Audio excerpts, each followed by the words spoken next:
And we are live with another Chat with Corin. I'm here with Emily, and we were just saying before we got on air, pronounce your last name for me. I don't even want to try and butcher it. And Kazmarek. Okay, what nationality is that, or what descendant? Polish. Nice. I think I'm Polish also. Is your family into the whole, are you guys very Polish?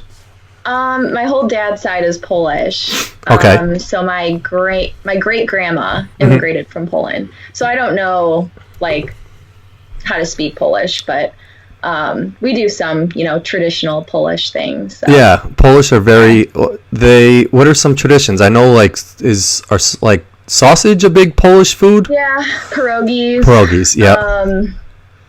Yeah, we have pierogies every so often. Yeah. I feel like with a last name like that, you have if there is a passionate Polish person out there, they probably want to connect with you on a level because you have such a deeply rooted last name, you know? Yeah. People are always asking me about my last name, and I'm like, I think it's Polish or Eastern European, and then they're just like, I think so. I think some of my relatives are from Poland. Okay. I definitely had ancestors in Poland. Yeah, I'm pretty sure I did, and then they came through Ellis Island, and then started their whole journey in America. Oh, cool. Yeah. Yeah, I really want to do one of those ancestry things. Try to track. Yeah, don't get me started on that. I don't know how I feel about those ancestry. Do you think they're accurate? You think it's a hoax? I mean, I've seen the results from some of them, and they just give you 20 different things of your it's gonna put Polish on there. It's gonna put but then it's 2% African or 2% Native American and 2% Cuban or 0% Japanese. And I've had my boy Kyle did it, and he his sister did it, and I was like, okay, so you just have your results because that's your sister, so it should just be 100% that, right? And he's like, no, not necessarily, because there could be a different branch of ancestors somewhere where it broke off, and I was like, come on, man, that's your blood sister. I don't know about that, but that's what he said. You have to be the same as what your siblings are. Yeah, 100%. I'm just very skeptical about spitting into a tube and then them finding your great grandmother's origin story. Yeah. But whatever, I digress. I know you from work, our previous job, and just recently, you were actually on the team that I worked on when I first started. You worked on a lot of internet stuff. So just before we get started, if you want to give people a little bit of background about yourself, because honestly, I don't know too much about you. I sort of recently have started learning a little bit more about you through, social media and, just from chatting as we were trying to figure out a date to do the podcast. Yeah. But just from my perspective, I've always known you as just passive, going about your business, getting your work done, very hardworking, smart. But if you just want to sort of explain to people a little bit about yourself, and then we can go from there. Yeah. So we can kind of go back to start as young as you want. Where I worked. Well, you could even go back to the childhood. I want to know young Emily. Okay. So I'm from the western Chicago suburbs, Lombard. Mm-hmm. Born and raised. Went to college to a small liberal arts Division III school out in the Quad Cities. Graduated with a degree in business, marketing, finance, and communications. Mm-hmm. And I worked for a marketing agency. It was a pharmaceutical agency. Okay. For a year out of school. How was that? That was interesting. It was very project based, and I was on the account side. Mm-hmm. Did you get caught up in the whole pharmaceutical industry? Because people have strong feelings against the pharmacy industries. Yeah. So our clients are, they were the pharmacy companies like AbbVie. Yep. Obviously that's a big one by us. But everything is just so regulated. So it's doing marketing for pharmacy companies is tough because everything has to go through a specific, review, and just managing those projects and those clients. It was, It was a lot of work. Why do you think do you think they're very protective of like the pharmaceutical industry, and that's why they don't want you sort of making your own slogans or doing your own marketing campaigns, and it's basically just like, here are our guidelines, stay within those guidelines?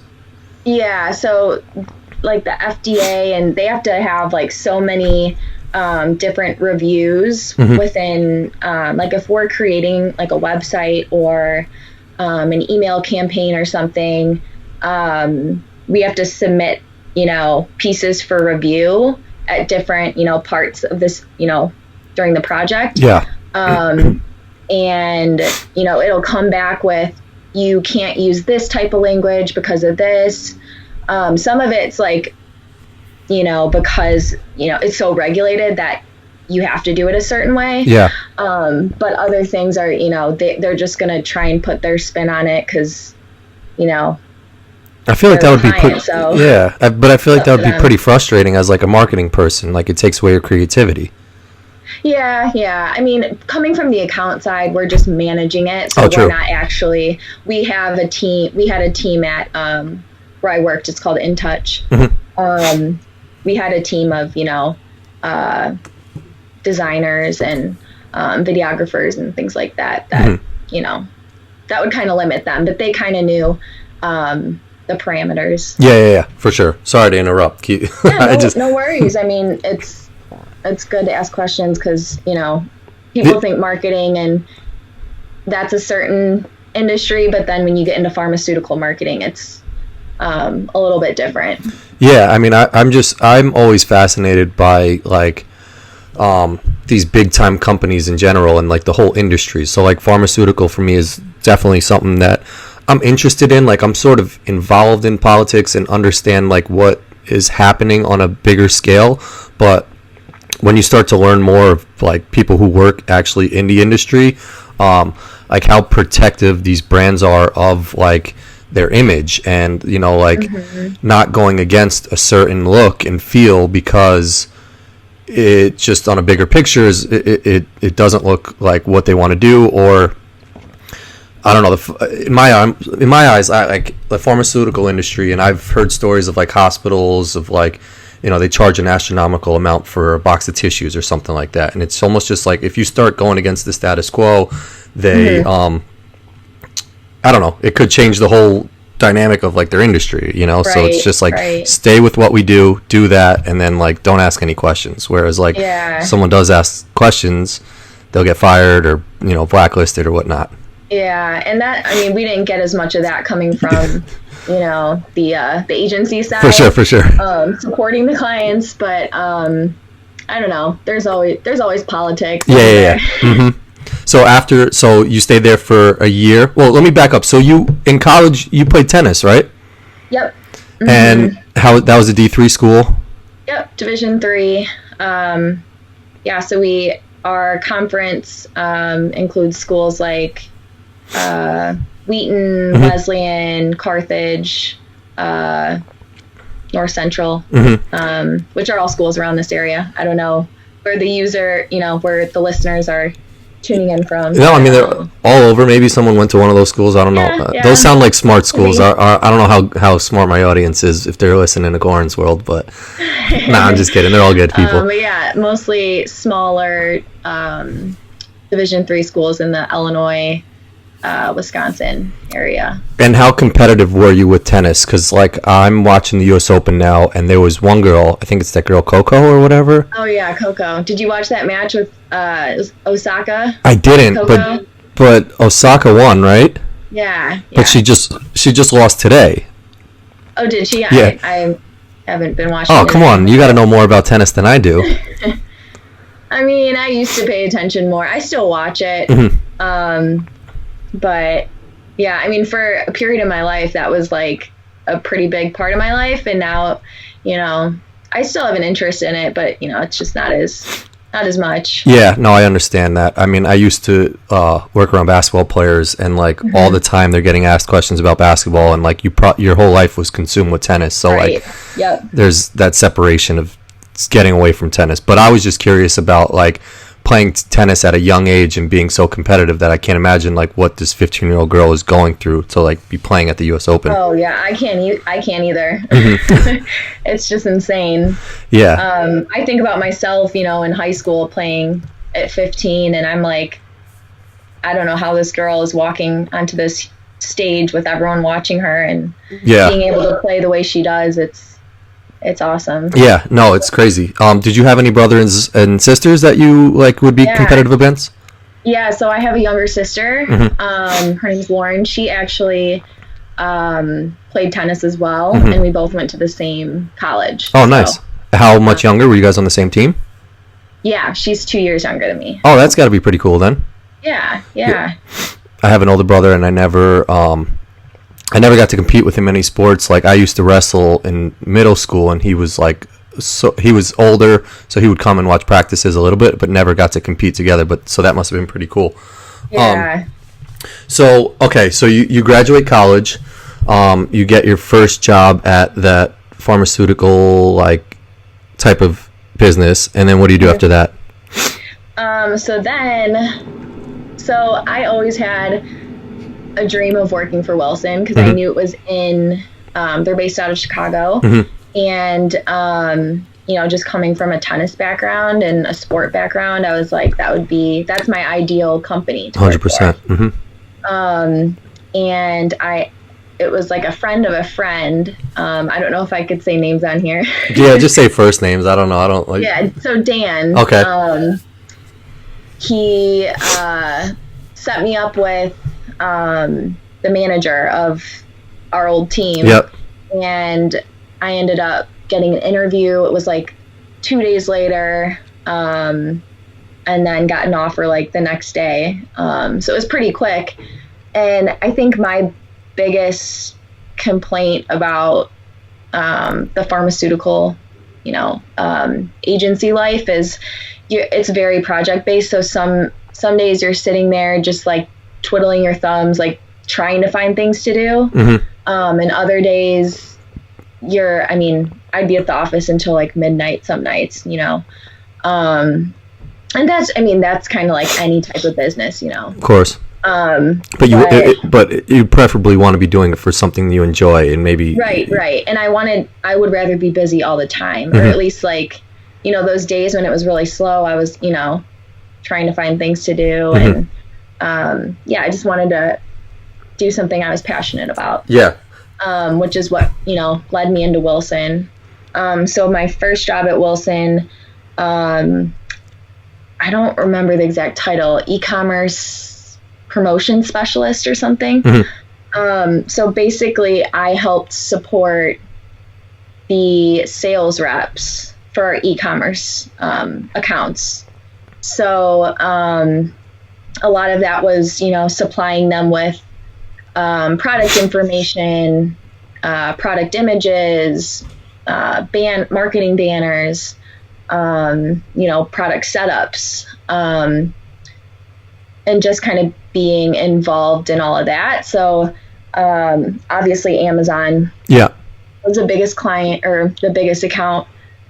So I spent, you know, more than half my time on that account, just learning how they operate in their business and, you know, how we support them from a marketing and asset. So a lot of what you did right out of college was like, it was almost like you were like a good point guard in a sense for basketball. Like you were always assisting, whether it was a company or like a salesperson. So what type of like relationship do you have to have with like the salesperson or like the account to sort of like change your mindset where it's just like you have to get inside their world and understand what they want and sort of give them the information that they need to be successful? Like, is that tough to do because everybody's so different, you know? Right, exactly. I mean, and we'll get into that with real estate, but that's, you know, I think most businesses are centered on the people that make up, you know, that business or that industry. And it's really just understanding the needs of your clients or your accounts or whoever it is that you're working for, and being able to deliver on those in the best way possible. And it's really, I mean, as anything is, it's a relationship business. So having those good relationships with accounts, you know, it allows you, you know, if you're running late with something, you know, they're not gonna, you know, be as hard on you about it, or, you know, it's just, it just makes things a lot smoother and easier. So I feel like it really all, you know, starts with establishing a strong relationship. Yeah. And I mean, Trust. I look at it as like a lot of those people too. I know like salespeople like have access to a lot of tools themselves where they can be doing things themselves. So like having someone like you is almost just like, you know, a bonus, you know, where it's like you can maybe pull something that they don't have, or, you know, Right. did you ever feel like underappreciated at sometimes, where it's like you would give someone something and you were like thinking, oh, this is going to be amazing, and like whether they don't use it or like they say it's terrible or something like that? Because like I said, you're trying to understand what they want, so you give them all these assets, and then they're pissed off because it's not the idea that they had, or like one person might want it that you're communicating with, but their boss might not like it, and then it falls back on you. How did you deal with that stuff? I mean, you can't take it personally. You just have to know it's a business, and you know, your opinion of something isn't always going to be the same of someone else. And there were some times where that happened, and you just have to, you know, listen, just, you know, be a good listener and try to decipher what they're trying to tell you or what they want, whether they're telling you what they want or it's, you know, something you kind of have to like dig into a little bit more, where they might not even know what they want. Yeah. But I mean, then there's times where, you know, they love what you've given them, or they've been, you know, really happy with the service you provided, and that kind of like, you know, outweighs the bad time. How does that like translate to success for you? Like, what did you see as something successful? Like, if a sales guy was crushing his like numbers or something like that, or for like, obviously you can't get inside the like a business you're working with. You know, if it's your first pharmaceutical company, how did you leave a project like, wow, I killed that, I gave him everything he needed, and he's doing amazing, or she's doing amazing? Well, I think that was the tough thing for me, was there wasn't really a good way to measure the results. Yeah. Like, I guess if we were like on Amazon, if we were doing a campaign, you would just try to, you know, set goals on your return on ad spend and things like that. And that's I'm a numbers minded person. So I work well off of, you know, let's make it a goal to get to this number. Let's, you know, try to fall within this range, or, you know, something like that. But a lot of it's what we're giving is, it's a service, you know, and it doesn't necessarily have a correlation to like what results it's giving. Yeah. So that's, for me, it was a little frustrating, because I felt like, you know, I felt like I was doing good work, but I'm like, am I? Like, could I be doing more? Yeah. And like I said, like a good way to judge that. Yeah, and that's what I'm saying is like you're making other people better, but like not necessarily like, and I don't want to like discredit what you did, but it's like a sales guy could be getting everything he needs and like has all the assets from you, but like you are not getting anything in return from that, you know? Like, yeah, I don't think a lot of people understand like the value there is to like people assisting you, like, you know, like assistants go like underappreciated, and like everyone is just looking out for themselves, whereas like your type of role where you're assisting someone to do well, there's no one looking out for you. Right. But I mean, you can kind of go off of your sales reps numbers, which, you know, I would track that, but it's not a direct. Yeah, it's not like he's throwing you an extra $1,000 or something because he did better. There's all these dependencies, you know, what we have in inventory, what we're shipping. So there's a lot of, you know, variables that happen. Variables, that's the word I'm looking for. What are some things you learned about Amazon? Because I know Amazon is just like this huge, big beast. I mean, they're practically like just going to take over the world at some point. Are there any interesting things you learned about Amazon?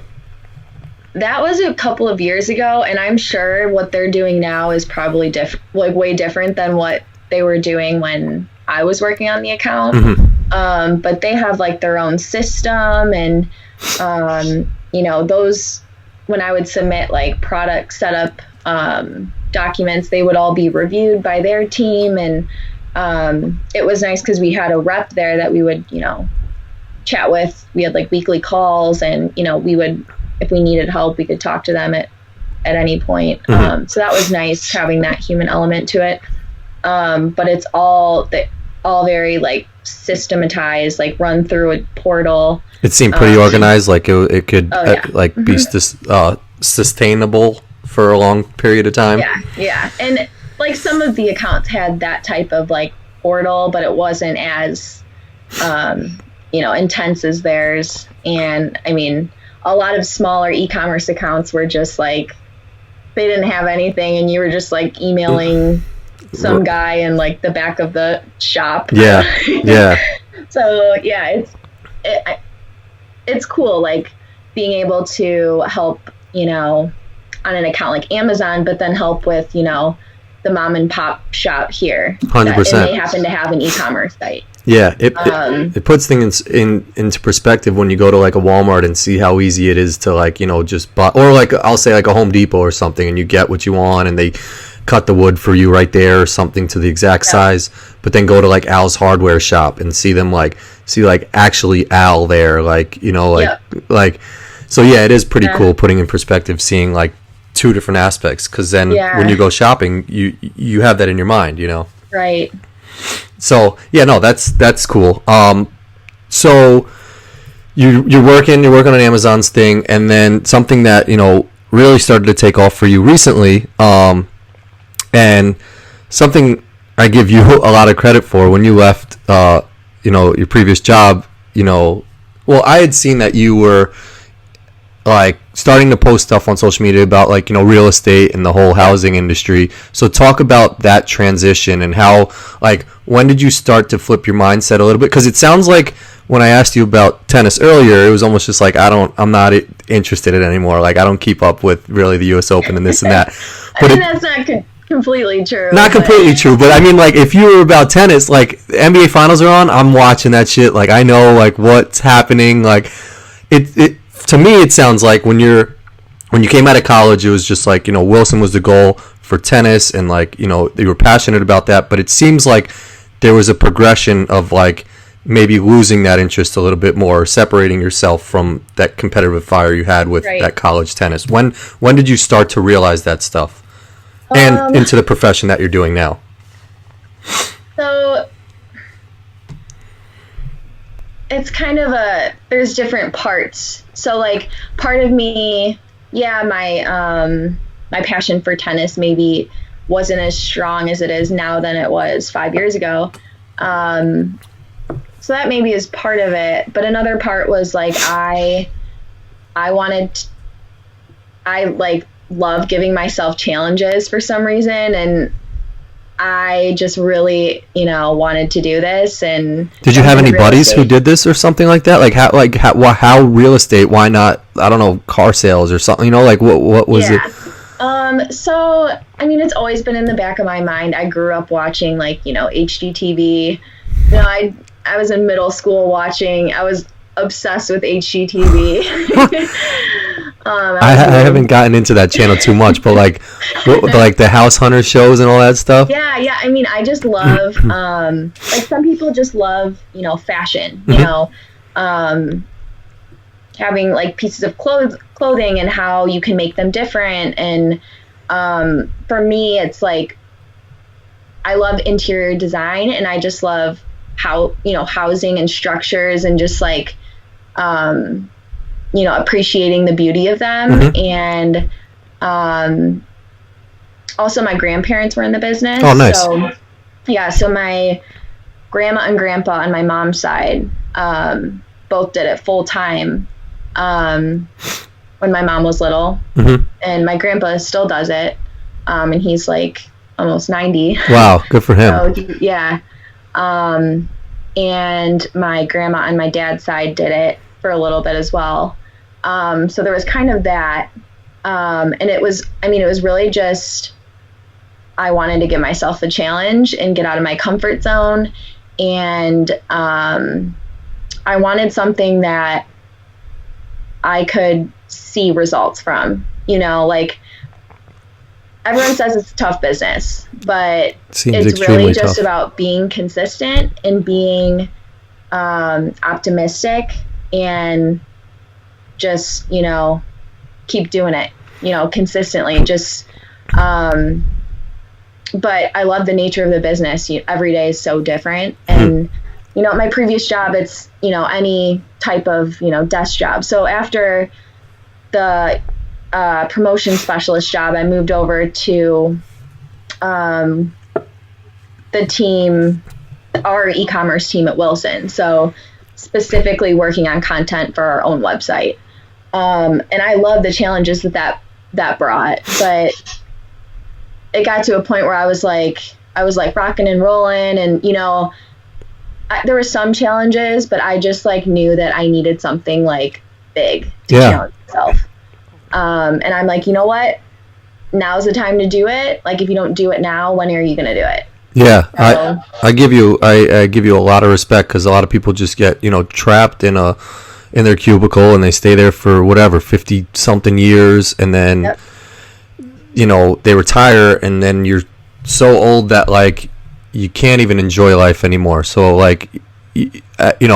working with you to even try to find a date to do this podcast was you had mentioned you have a lot of flexibility now, and it's just you're out in the field, you're at houses, showing that off, and it's you it's something different every day. You're talking to a new person or a couple and finding out about their stories. But how did you even what was the first step to even becoming a realtor? Is there a test you have to take? Was there a certain real estate company that you had your eye on? So first off, let me just say I give you a lot of credit, because you had a lot of balls. You sent an email when you left the company just thanking everybody, but then it was so gangster, and I respect it so much. Still to this day, it was just if you or anybody is in the market for looking for a house, hit me up. I'll absolutely find you a good deal. And at first I was like, damn, what? And then I was like, yo, I respect that a lot. That took balls to do that, which was gangster. You kind of have to. 100%. You have to get the word out there. Yeah, that was genius. So I tip my hat to you on that. Sorry to interrupt. Thanks. But yeah, so you take a test. But to take the test, you usually go through a course, obviously. You could do it online, you could do it in person. So I did mine in person just because I'm better at learning. I don't do well just sitting on my computer. I need to be in front of someone teaching, and I'm a very visual learner. So it was a class, I think it was twice a week, 3 hours a night for 5 or 6 weeks, I think. So it was a night class, so I was doing it after work. And then when that was over, I studied for a couple weeks. And then I took the test, which was nothing like the practice test. How so? For anyone that's looking to do it, they really try to trip you up. Really? On these questions. Oh yeah, they're they try to trip you up on purpose. And I don't know what the pass fail rate is, but I don't know if it's less than half pass. But you have I think you have 3 times to take it. And if you don't take it, or if you don't pass within 3 times, then you have to retake the course. But I am not lying to you when I say I was the last person in that room. It was a 3-hour test. They give you 3 hours. I spent the full 3 hours going over every single answer 3 times. I would have let you pass just off of that alone if I was your instructor. All right, she stayed here for 3 hours. She cares this much to make sure she's getting it right. You could fucking be a realtor. Yeah. So thankfully I passed. And So that's kind of the first step. You can always kind of like look at different, brokerages that you want to, you want to look into, but you can't technically join until you have your license, until you pass the test. So I originally started out at Keller Williams in Chicago, in Lakeview. I had a friend of a friend that kind of got me in there. And I mean, to be honest with you, I didn't really know what I was doing. And I was like, they have a ton of tools for you to use, but it's almost like so much that it's like overwhelming. I'm sure there's so many things that I have written down that like I hope I get to ask you, but it's just like there's an endless list of things that I could think of that like. Yeah, it's really like, I mean, they have training sessions and things like that, but there's nothing that's like when you join, you need to take this, introductory course. There's nothing like that. So it's really your business and figure it out. Like, look into their training classes and, get help from the managing broker or other agents. It's really just asking a lot of questions and figuring it out. And that's kind of what I realized. And then, so as all of this is going on, I'm thinking, okay, like I want to make sure I'm building my business where, I want to be long-term. Because if I start it in the city and then I end up moving back to the suburbs, then you kind of have to, there's like a transition period where you might still be doing a ton of business in the city, but going back and forth. Is it almost like if you're a realtor in a city, like a big city like Chicago, because I've got some friends who are realtors in New York City, but then I've got friends who are also in the suburbs of New York, like a Westchester County. Is it almost like if you're a city realtor, you're selling apartments and lofts and stuff like that compared to like making the decision to be a suburbs realtor, which is more houses? Yeah, so in the city, it's you start a lot with rentals. That's a way to get into the business, is just doing a ton of rentals. And I did a lot of rentals, but I knew that I wanted to do more, work more with like buyers and sellers.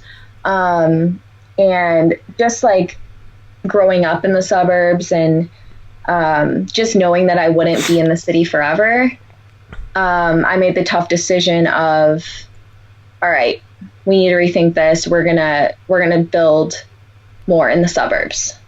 So that's kind of when, I got to the point where I was like, okay, so maybe Keller Williams in Chicago doesn't make sense for me.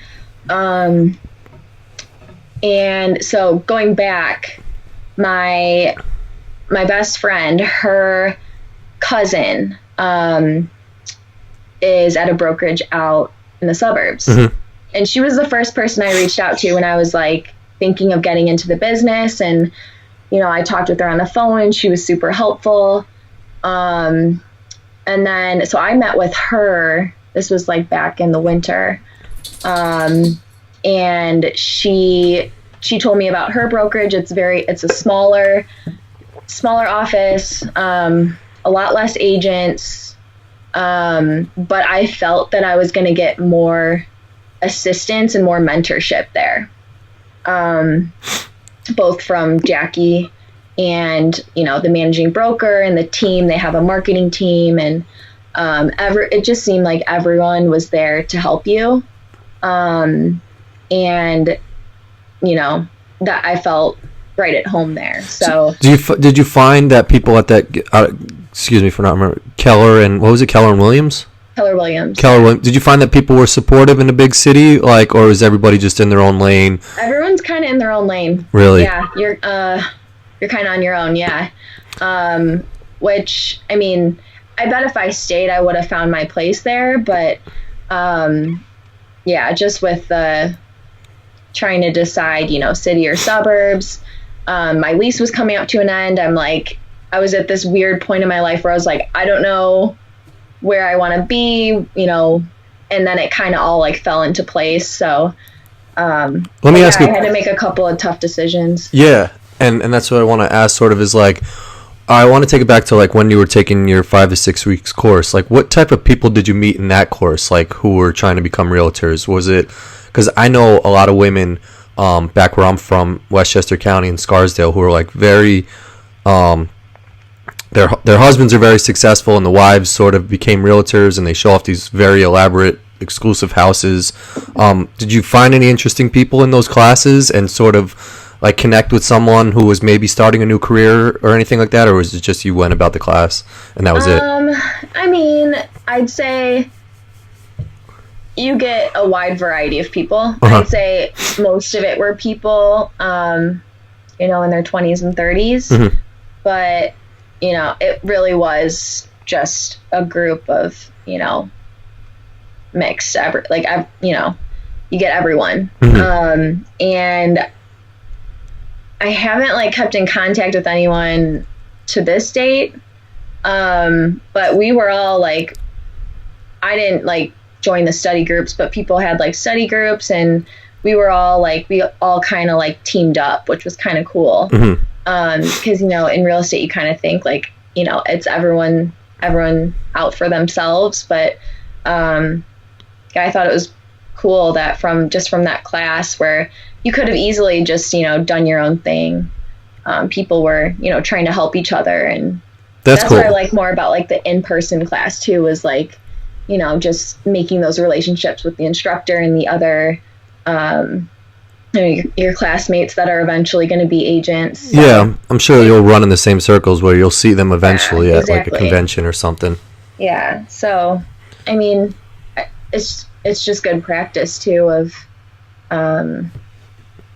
being around people and talking real estate and yeah. For sure. I want to ask what is the difference between, because I've got a friend who actually I think he bought a house and he is like gonna try to like renovate it and do it up and then sell it. So like what type of, is that different real estate from what you do? Because you're actually like selling the home that it's not your home, it's maybe your company's home or something like that, compared to actually getting in with a group of people. Like maybe you say to your grandparents like, hey, how about we buy a house, redo it, and then you start flipping houses that way. Is there a difference in real estate that way?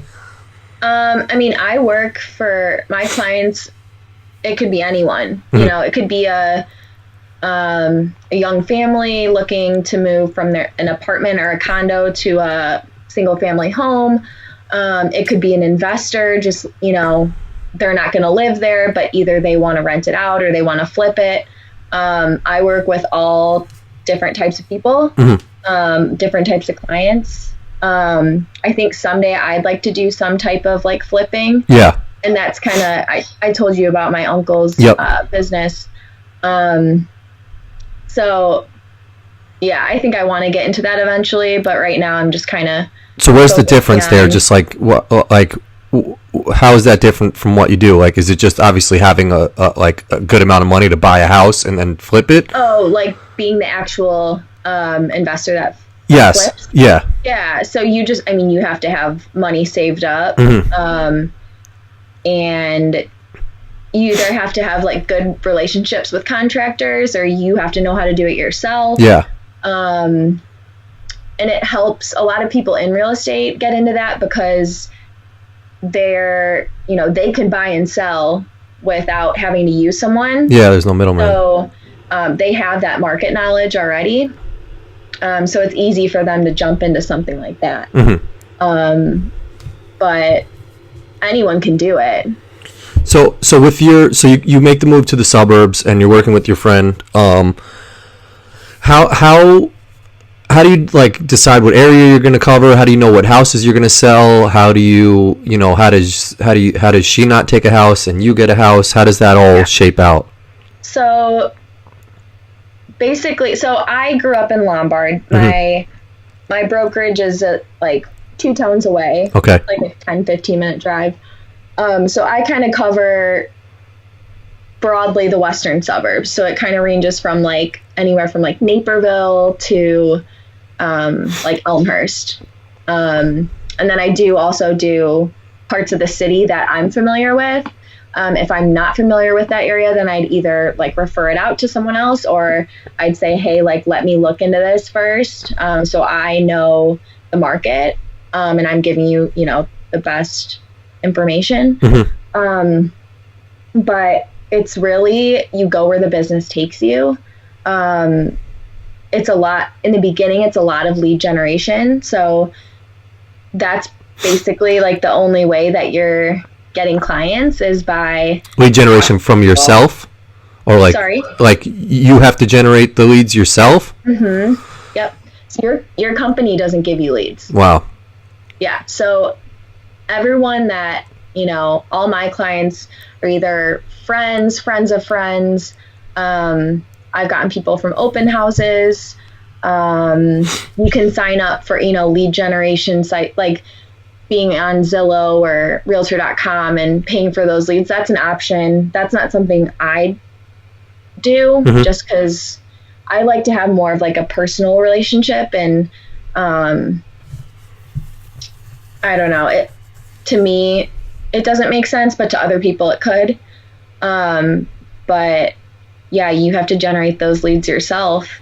So what have you found that's worked for you? Because like being that person who has always provided the marketing assets or had someone else be successful, what did you feel like? What have you felt has worked for you? Like we were talking before we got on air, I have a Corin's World Instagram, but I don't do all the hashtagging and all this stuff. Like, what have you done that's been successful for you?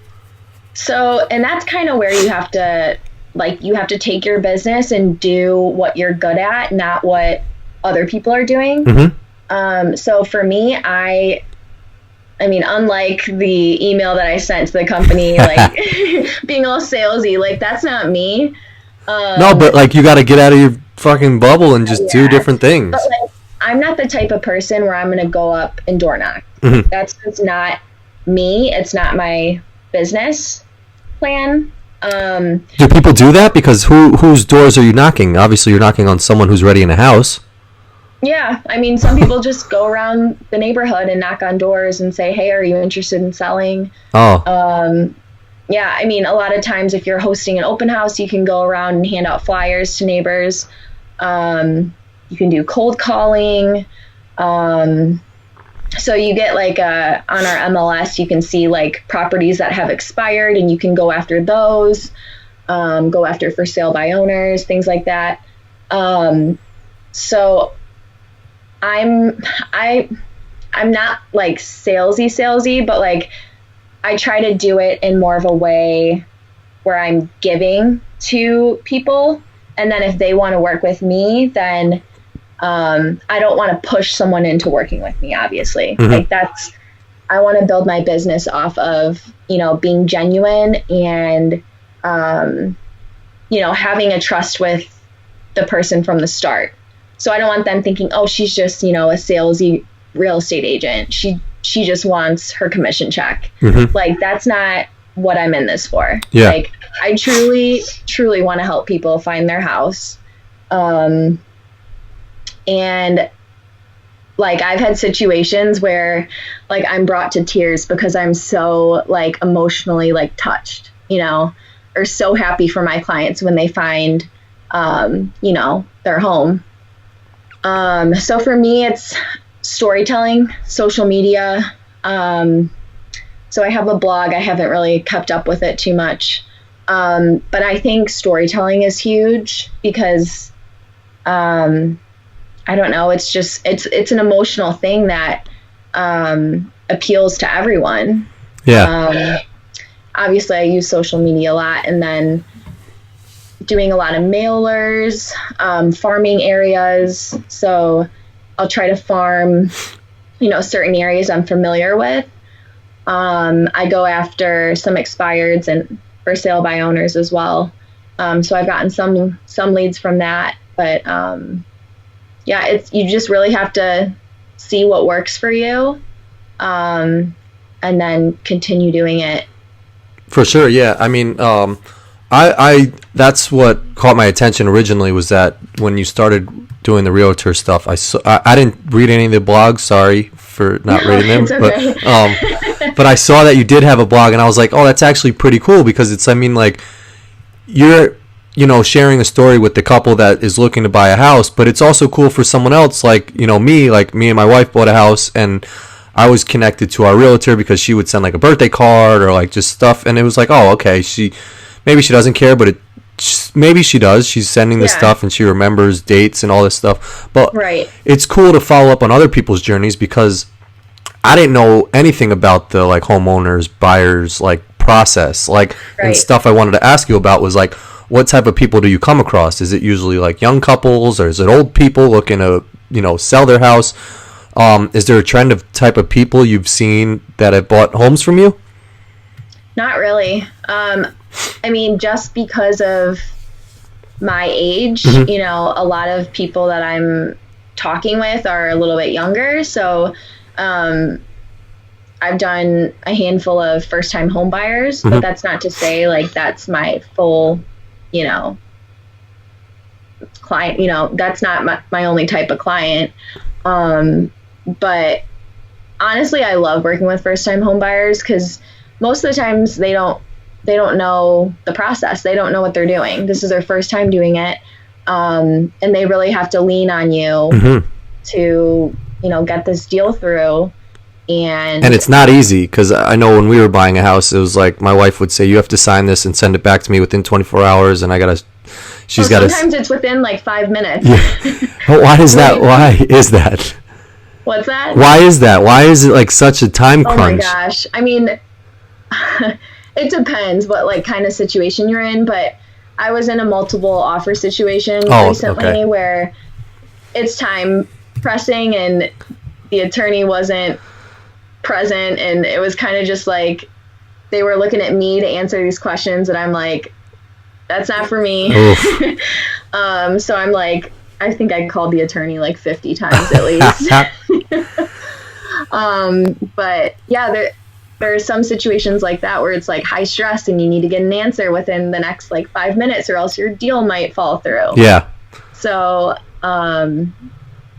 yeah, it's crazy. But so have you started to see some growth, or like, seen some success and like see things working? Like, do you think it's gonna, like, is everything gonna be all right, or you still just take it for what it is and then you just see where it takes you?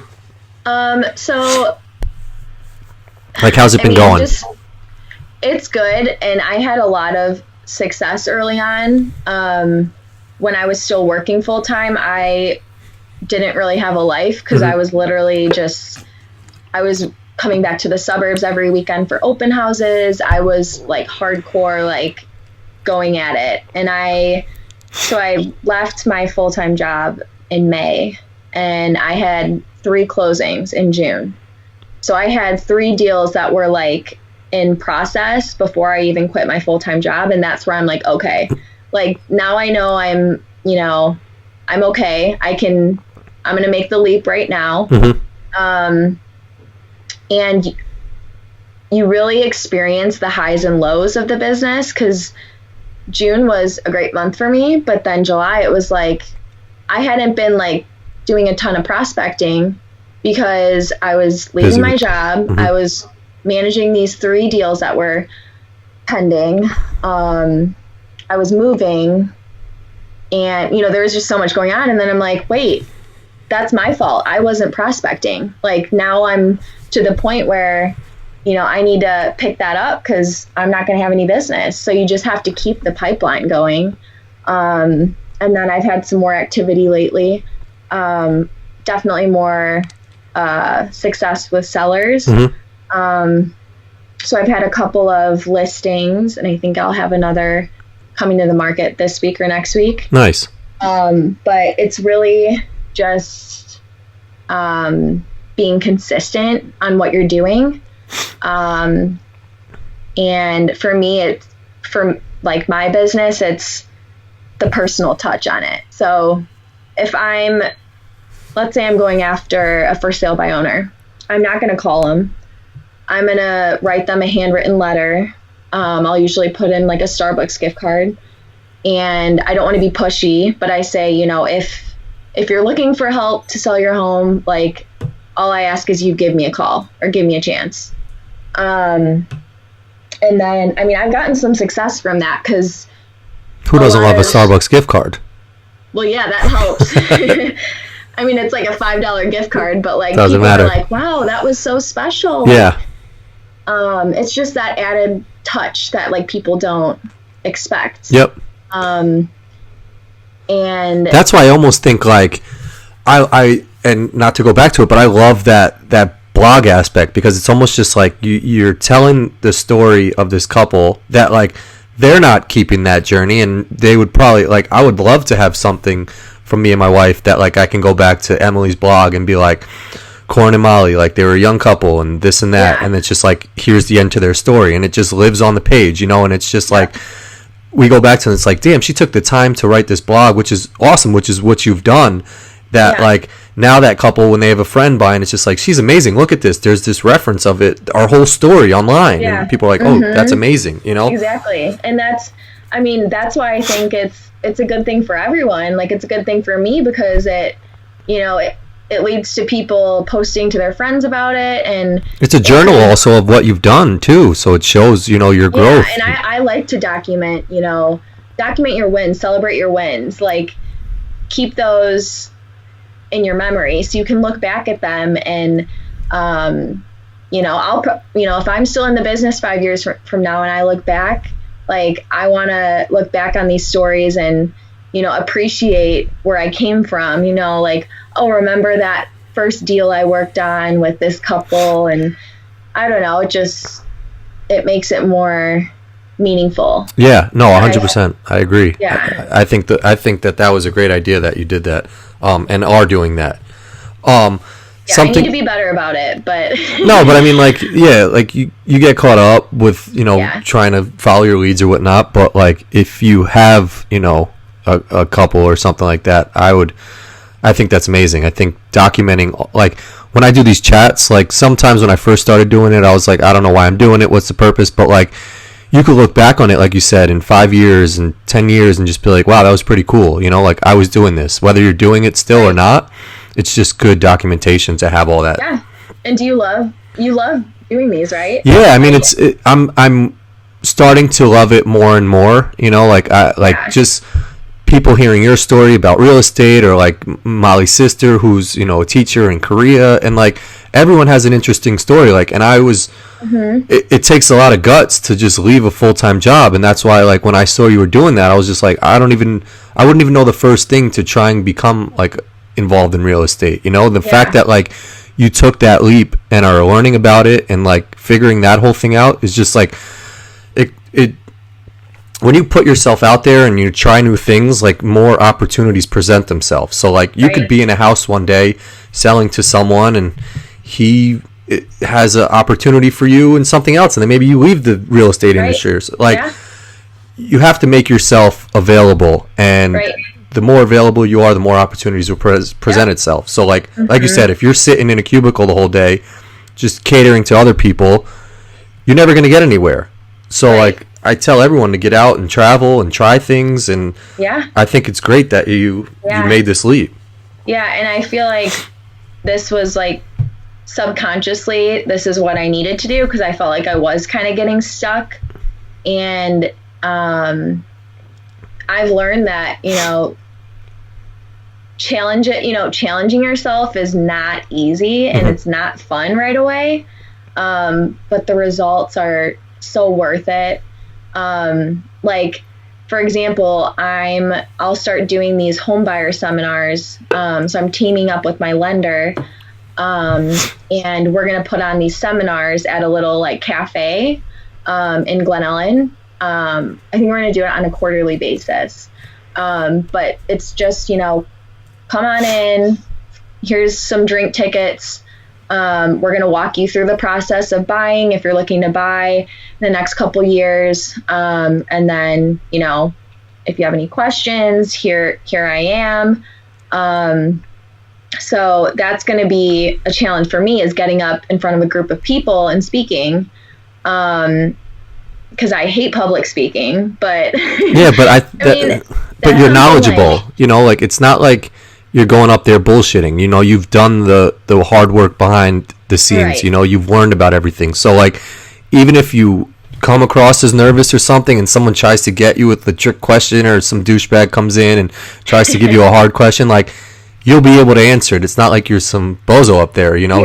Yeah. And I think it's just like those types of things, like, you know, it's a little bit scary, but after you do it, it's so worth it. And, you know, it just like leads to more growth. Like, then you're more like, oh, I did this, I can do this easy, you know, like, and then you're just a lot more confident. And, yeah.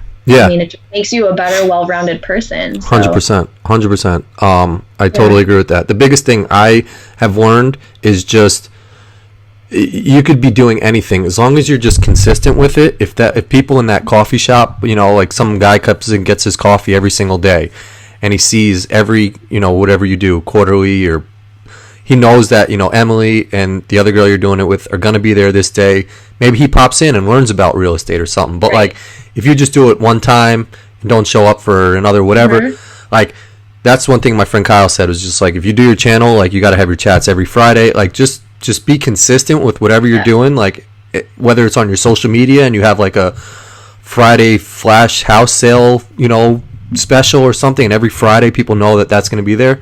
I think just people knowing that, like, there's going to be something consistently there, and that you're not just going to like abandon them at some point. And that is the trust they build, you know. They might not say anything for the first 4 times, but that 5th time they might be like, you're always here, what are you doing, you know? It's just like, oh, my cousin is actually in the market for a house, and then you start talking to him. So that's not that you want to take advice from me, but that's what I would say. No, and like, to me, you know, hosting a home buyer seminar, I mean, yeah, you gotta put down money for the space, you gotta put down money for the drinks and the appetizers and everything, but like, it's what is going to happen in the long run. Like, you hope that, like, I know people that have done these before, and if you're consistent with it, like, let's say someone attends one of your seminars, and then I've seen where years later, like, it's, you know, it's just establishing that connection and building that trust. And just having that, you know, the access. But yeah, I'm excited for them. I think they're going to be a lot of fun. Yeah, those would be cool. So what is the goal of that? Like, so is it going to be something different each time, or is it just basically walking through the steps of how to buy a house? Or you maybe don't even know yet. Sorry if you still are like figuring. I mean, we're kind of putting the content together right as we speak, because I think the first one is coming up October 3rd, I believe, Thursday. But it's basically just walking people through the step from where do I start to closing. So, and I think it's really important that the lender's there and the agent, because the lender really explains the process of the financing part of it, which is what a lot of people don't know. Yeah, because obviously nobody has whatever $200,000 to buy a house or something like that, right? And that's honestly like the best place to start is with a lender, because you don't really know what. I mean, you can kind of guess at what price point you want to look at, but in order to put in an offer, you need a pre-approval. So you need to work. You know, you need to work with a lender to get that.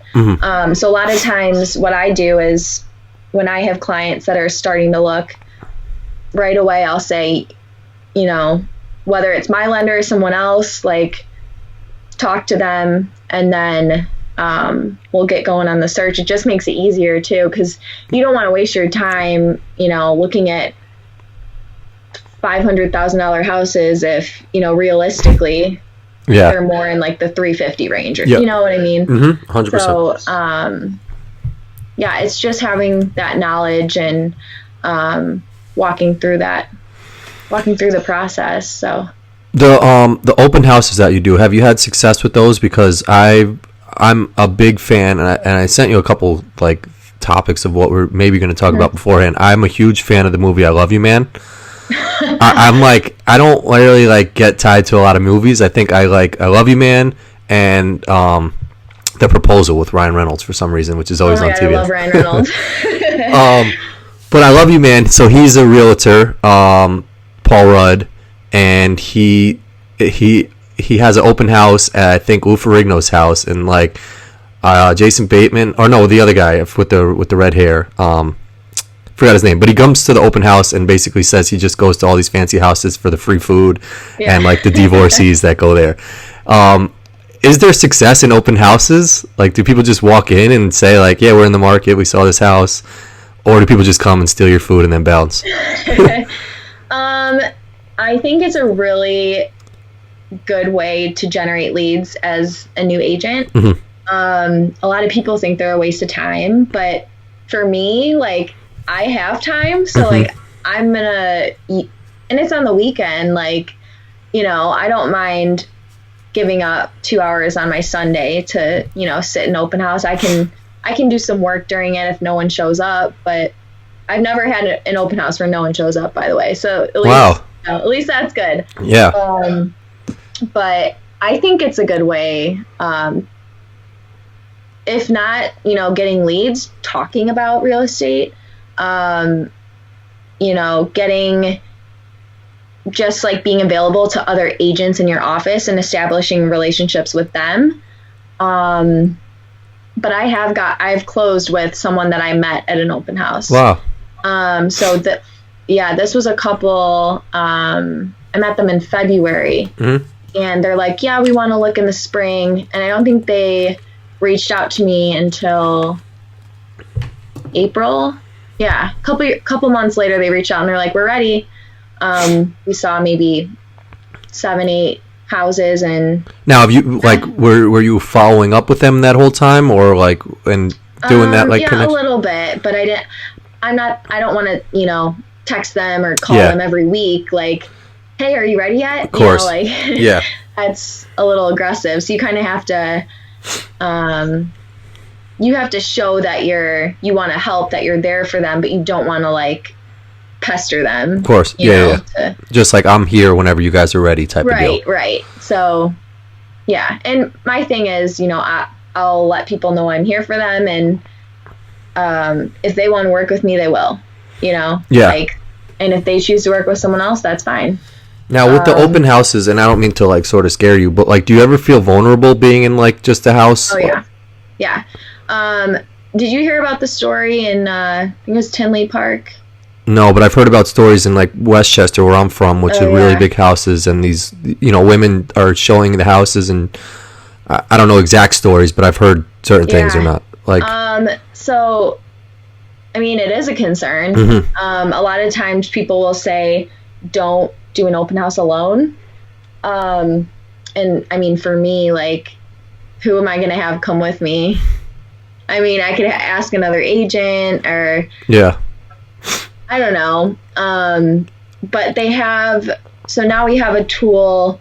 Well, this is more for like showings, but you can look up people's phone numbers or their names and find if they have any like records. Mm-hmm. So if you're meeting someone for the first time, then you kind of know if, you know. Yeah. If you don't feel comfortable, then refer it out to someone else. It's like, I don't want to do this. Hey, Jackie, come take this one. I mean, it's like, we haven't heard from Jackie in 2 weeks. Yourself too, because you're in a vulnerable space. Like, you're walking into sometimes a vacant house with a stranger, and you have to like have your guard up. You have to be on high alert. You know. 100%. Yeah, I remember like when we were looking at houses, my wife is like, yeah, we're going to meet this lady at the house. And she just like pulled up and was just like, hey guys, like, yeah. I'm like, I don't know who you are, you know, like, you don't know who we are. Like, it's just. I've seen like a Dateline episode. Yeah. You know, like, there are like horrible things that happen. But I mean, they offer like safety, and I'm taking some like self-defense class. Nice. I mean, it's just, you know, making sure you're able to protect yourself. You're able to protect yourself. Yeah. How were how did your parents take like you just saying you were going to switch your whole industry and like just going to try this out? Were they supportive? Freaked out. Oh, really? Yeah. Um, they thought I wanted to do it for fun. Like, they didn't think I was as serious as I am about it. Mm-hmm.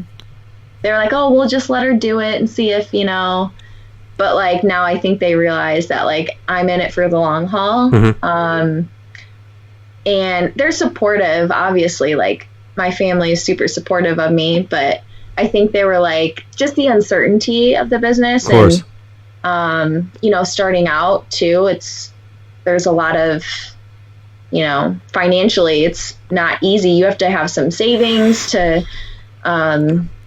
build your business, and there's a lot of expenses that come along with it. Mm-hmm. So, you have to be cognizant about that. So, I mean, now they're at the point where they fully support me and they trust, what I'm doing, but, they were definitely skeptical. I'm sure. I mean, yeah, I'm sure your grandfather and grandmother were probably cool with it. Yeah. Well, my one grandmother just did it kind of as like a pastime. She thought that's what I was doing too, and she's like, Emily, are you sure you want to quit your job? Like, so are there some people that do it like passively as just like a side gig, but then there's some people that are just fully all in on it, and it's just like they're more all about it? Yeah, I mean, some people do it part-time, just because they like to do it in their free time, and it's a hobby. But I knew that, like, to make it, if you want to do a ton of business, and like this is what I wanted to do full-time, I knew that. I'm like, okay, like I want to establish myself as a full-time agent, and that way like your clients know that you do this full-time. Mm-hmm. Like, you're up to date on the market, what you're doing, you're established. So it's a huge risk, but I don't know, to me I was like, if I don't do it now, I'm gonna regret it. So yeah, no, that's awesome. How do you keep up with trends? So I know like my friend Kyle talks about this, and like you saw it with the housing bubble burst or whatever back in, I don't know what year it was, but like 2008. Yeah. 2008. Yeah, you know better than I do. But like, how do you concern yourself about that? Do you try to have a strategy around like if a crash were to happen? Like, do you gear towards people who are selling now as opposed to buying? Like, how do you wrap your mind around that and pitch that to people as they're looking to buy or sell houses? Is that something you even think about? Oh yeah. I mean, you have to know the state of the market. Mm-hmm. And you have to know nationally where we're at. Are we in a good place right now? Sorry? Are we in a good place right now? Yeah, I mean, there's always like hype around, oh, are we in a recession? But I mean, the thing is, like, the market fluctuates all the time. What goes up must come down, mm-hmm. And vice versa. So we just have to make sure we're on top of it, and we know we're knowledgeable and we're educating our clients. And like the last recession didn't stem from, or this recession isn't stemming from banks what they're lending. Calling this right now. It's not stemming from subprime mortgages like the housing crash in 2008. And it doesn't necessarily mean people are going to stop buying and selling, because some people have to, like, mm-hmm. if they're getting relocated or, if you're outgrowing your house, then it kind of comes to a point where you have to. So there's always going to be a need for it. But I think some people just, they get freaked out because of, what people are saying. But, yeah, and a recession just indicates that people are going to be a little more careful when it comes to discretionary income. So that could be in a lot of places. Maybe they'll just cut back and not vacation, or, it's prioritizing. So if they know that they need to sell their house, they're going to do it. Mm-hmm. Yeah, they might try to do it on their own as a for sale by owner, but is that tough to do? Like, why don't more people do that? I mean, it's just the market knowledge. I mean, the big thing is having access to the MLS. What's MLS? I think Major League Soccer when you say it, MLS. The multiple listing system. Okay. So that's where like all the listings are, for your area. Mm-hmm. So mine covers basically the whole like Chicagoland area. Okay. So any property that's on the market that's not a for sale by owner is on the MLS. So it's what every agent uses. It's just like that portal where all the information exists. Okay. There's, properties that are actually on the market. There's some on like the private network. So people could sell on their own, but also like, how would you know how to price something? Yeah. So that's something that like I do a competitive market analysis with each of my sellers and buyers on what either the home they're selling is worth or the home that they want to buy. So I make sure that when we put in an offer or when we list it, we're accurate on pricing.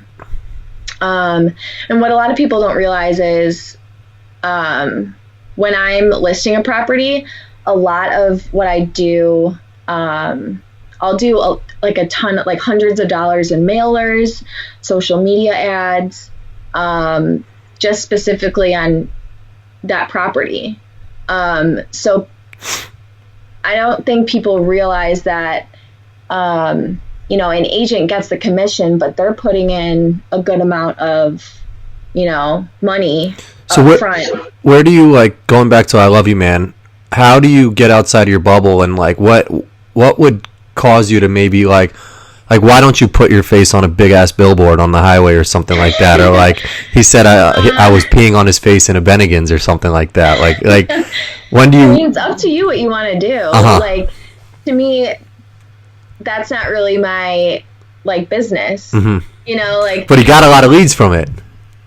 Oh, I'm sure. But like the leads I want to get are from like people that I know or people that I've met. Not just from like random people calling from a bill. I mean, that's a great lead source, but like to me, it's not as safe, I guess. Mm-hmm. Yeah.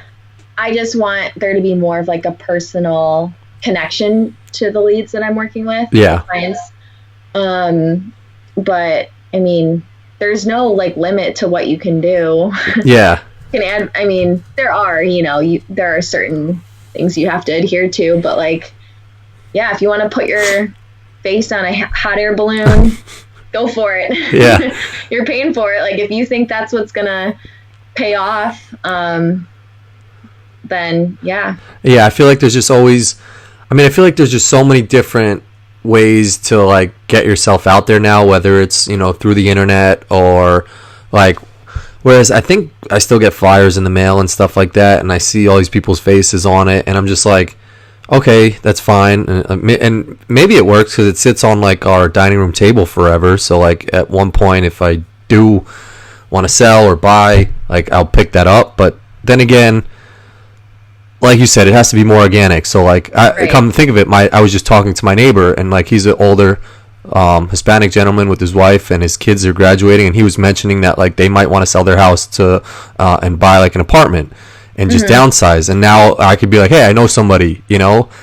So it's just like getting the word out there to people, and then just making them aware, like, because I don't think, like, I don't necessarily care what that guy's doing, but I can just mention him in our next conversation, like, hey, I know someone if you're ever ready, like, and I don't think many people realize that, because I don't know if that comes up in a lot of conversations, like, hey, I'm going to be selling my house, but if maybe it does. So just like organically saying, I know someone that could help you. Yeah. I mean, and that's where it really helps to have, really good past clients that are like your fans that'll rave about you to people, their family, their friends, people that are looking to sell or buy.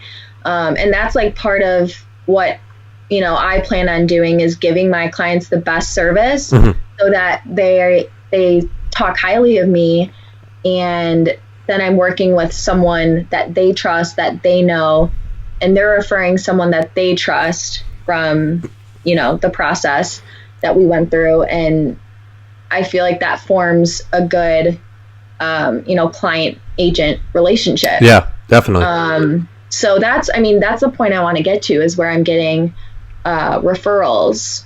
But, you know, right now it's a little bit different than that. But is it almost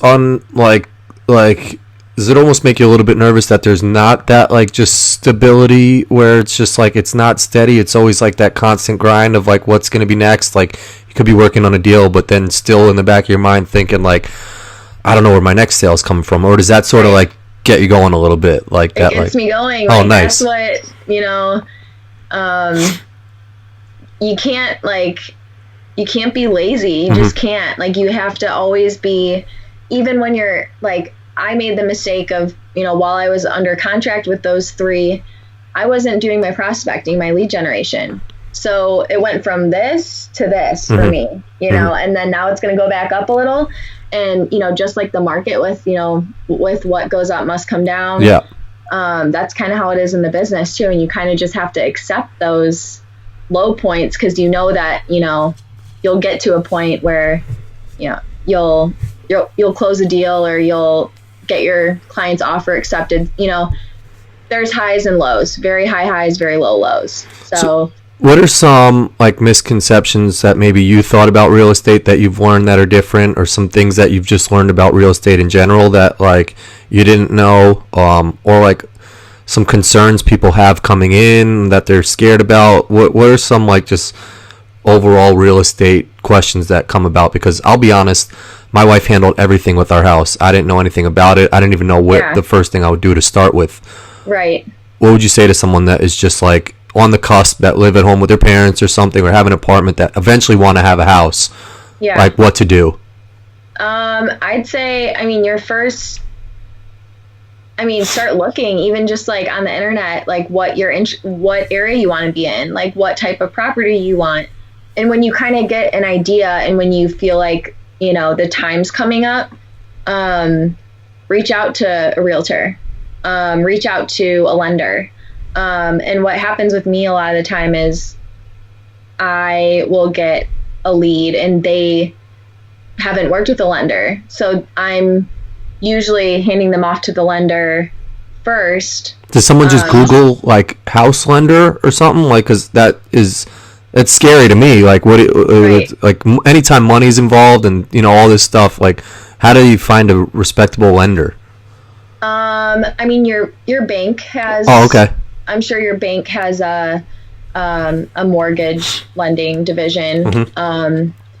But I mean, a lot of people like to shop around for rates, and there are companies that solely just do mortgages, and that's their business and they're good at it. So the lender that I work with, that's all he does. He focuses on, mortgages, loans. I think that's hard. You know, people, when they want to buy a house, they think of realtor. They don't necessarily think of, oh, I need to like sit down with a lender and go through my finances and get pre-approved. So there's a lot that goes into it. I remember like we had to borrow like $10,000 from my dad just to show the bank that we had this money in the bank, but then we like could transfer it back to him after the fact, which just seemed like pointless and weird, but like it was something that had to be done. That like a lot of people don't just have like $10,000 chilling in their bank account, you know? Right. And that's where like a lender is super helpful. Because even, you know, there are tons of questions that I get from clients, financial questions that I can't answer. First of all, because, you know, legally I shouldn't be answering them. But even if I knew the answer, you know, the lender is going to be so much more helpful when it comes to that. So I say it's always good to start with the lender. And if someone, you know, is looking for someone to talk to about their finances, I have great recommendations, and I think that's a good place to start. Or at least just talking to an agent and, you know, letting them know, your timeline, what you're looking for, and they'll guide you. If they're doing their job, they'll guide you through that process. Nice. You don't feel like you're doing it all alone. And that's what I want to make sure my clients know that I'm always there. Like, there's some times where I'm texting and calling my clients every day for like weeks. Even if it's just a checkup, say, I haven't heard back from the attorney yet, I'll let you know. And that's what a realtor should be doing. They shouldn't be reactionary. They should be proactive and make sure that they're on top of everything. Yeah. So, no, that's cool. I think that's the I think process that's great. is scary for a lot of people. Yeah. But, if you're working with a really good realtor or a lender, then you should be in good hands. And so it's the trust thing really is huge. Yeah. So when I get like reviews from past clients saying, that I'm trustworthy, that's like the biggest compliment that I could get. And where can people write reviews for you somewhere? Yeah. So, like Zillow. Okay. On Zillow or Realtor.com. Mm-hmm. Yeah. And it's not really like a competition between like people inside of your like agency. You're not fighting all for the same space because there's just so many houses, and it's just like you're all doing your own thing. You have your own connections. Yeah, that's kind of how it works. Mm-hmm. Obviously, let's say there's an agent in my office that has, a potential buyer in the city and they don't want to do business in the city. They could like refer that business to me if they know that I'm willing to, do that business. Nice. So that's why I think it's super important to be, to have good relationships with the people in your office. 'Cause, those are agents that I'm sitting their open houses. So they're allowing me to come into their listings and, represent the sellers and them. So it's super important. I mean, it's like I said, the relationship business, just making sure you're establishing good relationships. And, yeah. So now the newest thing you're doing, which you have mentioned, is you said your uncle or your cousin? Is it your uncle? My uncle, but I'm also working with my cousin. Okay. Yeah. So you've started to learn how to remodel and do a whole bunch of like fixing up type of deal thing? What's that stuff? So my uncle, he started a company, like a home renovation company, like 2 years ago, I think. Mm-hmm.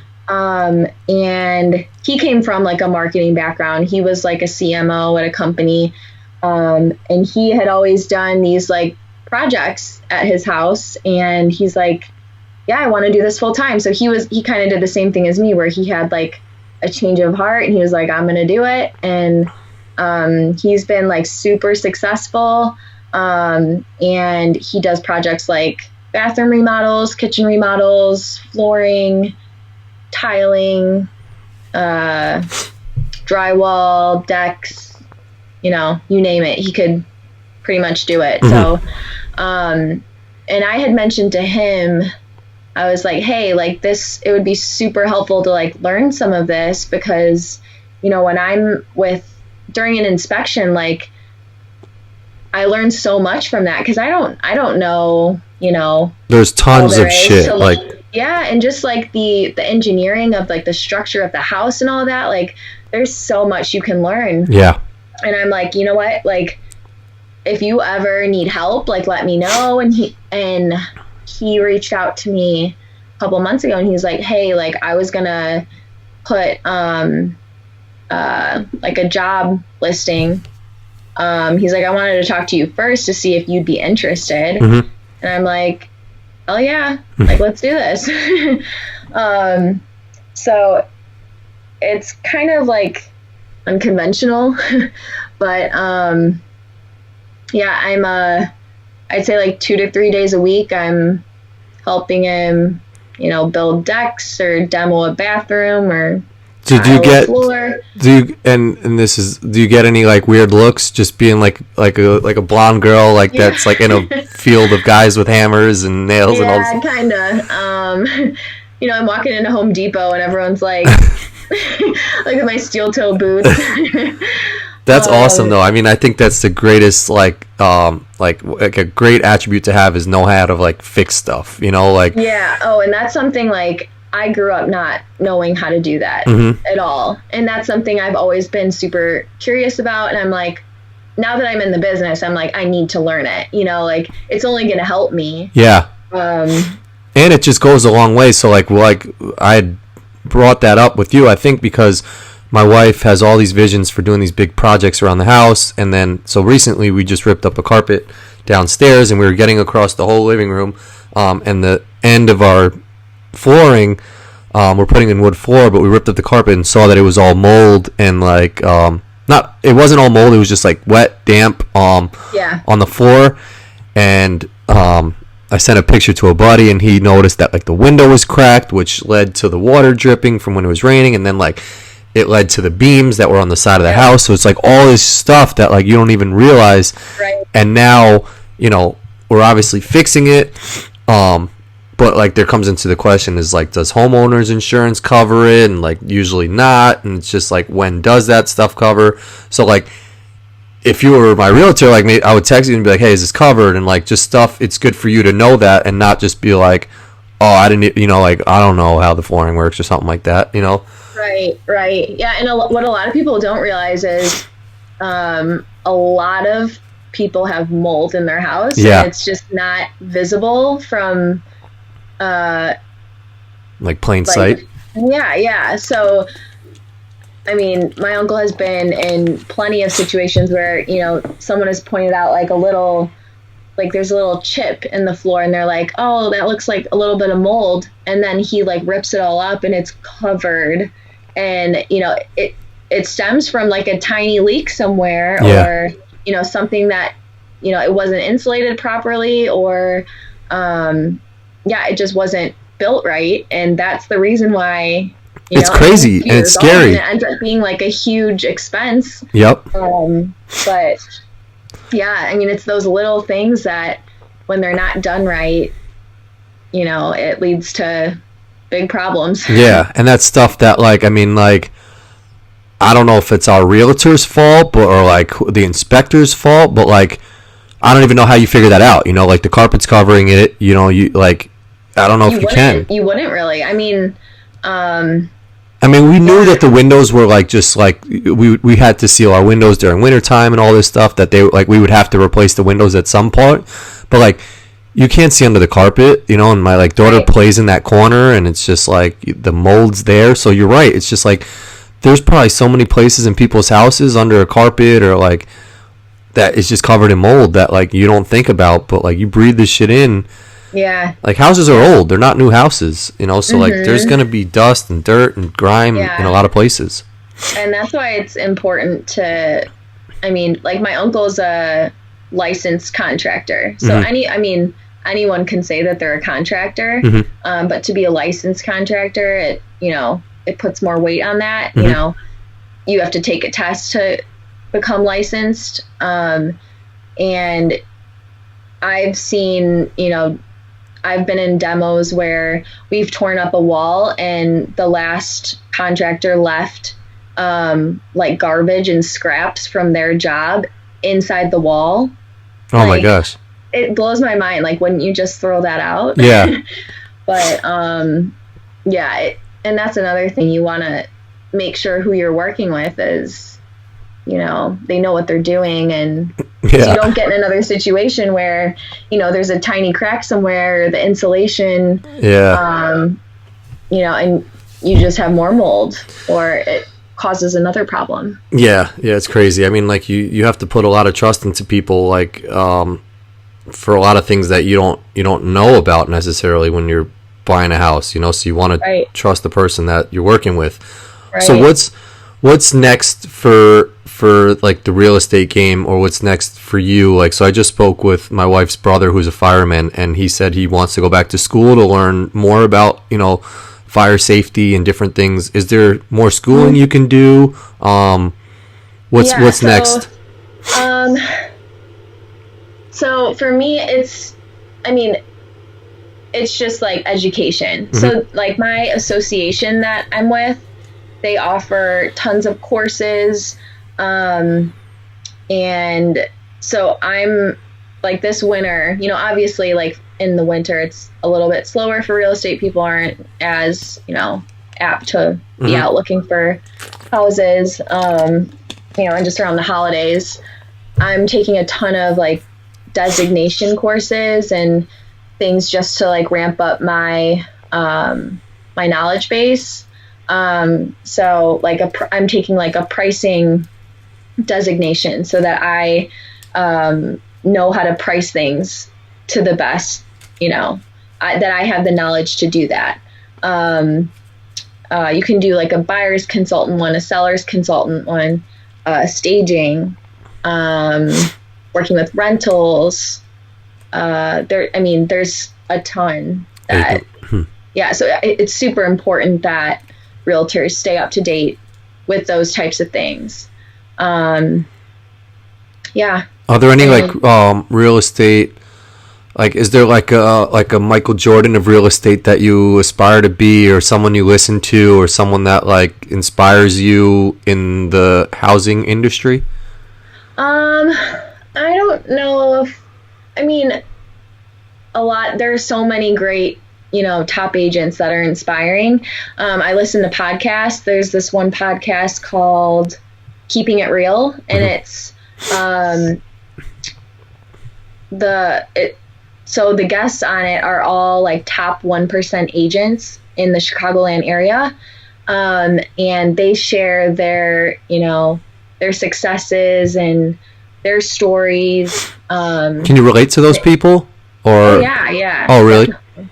Yeah. So, I mean, a lot of them, they've had guests on there that are 22-year-old agents that are, or they've had some that are like older and more experienced, but, yeah, I mean, a lot of them talk about, you know, starting out small, and they give advice to, you know, newer agents on how to build their business. And, yeah, it's all really inspiring, and, you know, listening to things like that, like kind of keeps me going. Yeah.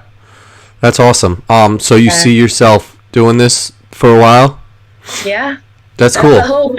Yeah. No, like I said, I give you a lot of credit, because you took a big leap and you just, you know, jumped into it, and you're sort of figuring it out and learning as you go. But also very smart, where you're just still educating yourself. Can people follow your real estate stuff on social media or something like that if they do have questions? Like, obviously people can put questions in the comments. Yeah. Like, how could someone reach out to you if they have a question about real estate or something like that? My email. Okay. Social media. So my Instagram is EmilyJane_real estate. And then my email is emilyjane@realtyexecutives.com. Or you can call me. I don't know if I could put like my number in the show notes or something. Yeah, for sure. Yeah, I could put it in the description if you want. Yeah, I mean, what I always, it doesn't matter. I use every, you know, platform out there. Right. Yeah. So MySpace it just depends on what people prefer. Nice. But yeah, any questions, seriously, even if it's just, you know, if you think it's a stupid question, or even if you're not even looking to buy or sell, you're just curious. Yeah, let me know. Cool. Yeah. I mean, anything else you want to add? I feel like we got a good real estate tutorial today. I mean, like, yeah, hopefully I answered some questions, and I think you did more than you did coming in. Yeah, no, for sure. I mean, there's just a lot of like, when my wife first said that we'll have a house, you know, it's just like, you don't think about this stuff. You get caught up working and just living wherever you are, whether it's an apartment or, you know, in your parents' basement or whatnot, and like, you don't look like to a larger picture of, like, you know, starting a family and like living in a home. And like, I never thought of that stuff, but there's other people whose minds work differently that right. They do, you know, they have bigger visions for life, and like a house is obviously something that everybody wants, you know? Right. So there's a lot of questions of just what to do, you know? So right. Like, I think you did do a good job of, you know, just like where to start, what to do, you know, like having trustworthy people in your corner, and not some guy off a billboard who's just like, if he's spending all this money on a billboard, he's not going to really take the time to like text you back and like answer your private questions and this and that. Whereas like if you were recommended from a friend, you know, she's great. Look, here's the text thread. She gets right back to you. Right. It's a more personal touch than you're right, a big billboard. Yeah. And that's like the biggest compliment to me is, you know, when a client raves about you and says how great of a job you did and how trusting you are. And that's what makes this all worth it to me, this whole career change. It's really those relationships. And my job satisfaction is so high. Like, I love what I do every day, no matter, you know, what kind of day it is. I just love the variety. Yeah, and now you can actually see like an actual tangible result. You know, when you sell a house, or someone sends you a picture of them standing in front of the house or something like that. That's your reward right there. You know, it's just like that's the icing on the cake. I think keep up the blogs; those will be amazing. I think just covering people's stories, like people love that stuff. You know, like I thought that was a great idea when I first saw that. That's the hope. So in the winter, my big goal is to do like a whole website revamp. Mm-hmm. So I want to build up my blog a little bit more, hopefully a newsletter, beef up the pages a little. Just having a good digital platform is so important these days. Yep. So that's one of my next big projects. What are your thoughts on HDTV now? Is it different from when you were younger, or now that you're in the grind, is it like, that makes sense, that's a little far-fetched? Some things make me laugh. Like, I don't know. Like when they talk about like I don't know if it's flip or flop. When they talk about like, you know, the financials of it, and they're like, oh, this home sold for this, but it's like your house has to appraise for that amount, and the buyer has an opportunity to get out of the deal if it, you know, appraises for a lot less than what it's worth. So now I kind of like see those types of things where they don't like necessarily say that on HGTV, but now just having that knowledge, you know, they kind of spin it into a more, you know, exciting way, you know, like they're not going to show all that like nitty gritty stuff maybe. Right. There was, I think there's that one Chicago show that like she redoes the houses. Oh yeah. I don't even know the name of it. Windy City something. Yeah. City. But like they show like the house getting renovated so quick, but in reality, like it doesn't go that quick. You know, like there's so many seasons. Yeah. Or like when they're doing demolition and they're wearing like no protection whatsoever. They probably just turned the camera on, like swung a hammer and walked away. Yeah. Some of that stuff looks fun. Have you done any of that with your uncle or cousin yet, of just straight taking your anger out? I did a bathroom demo with like a sledgehammer and like a cutting tool, just like cutting pieces of the Whirlpool bathtub and just like using the sledgehammer to. That's got to be a good way to just get all your anger out, right? It was fun. Yeah, it's like I haven't got any leads this month, and then just like straight through like a bathtub or like wooden wall. Yeah. I still remember seeing I think it was Jake Gyllenhaal or whatever in Demolition Man, where he just like completely demolishes his whole kitchen. Oh really? Yeah, it's like a perfectly gorgeous house. It's actually a pretty good movie.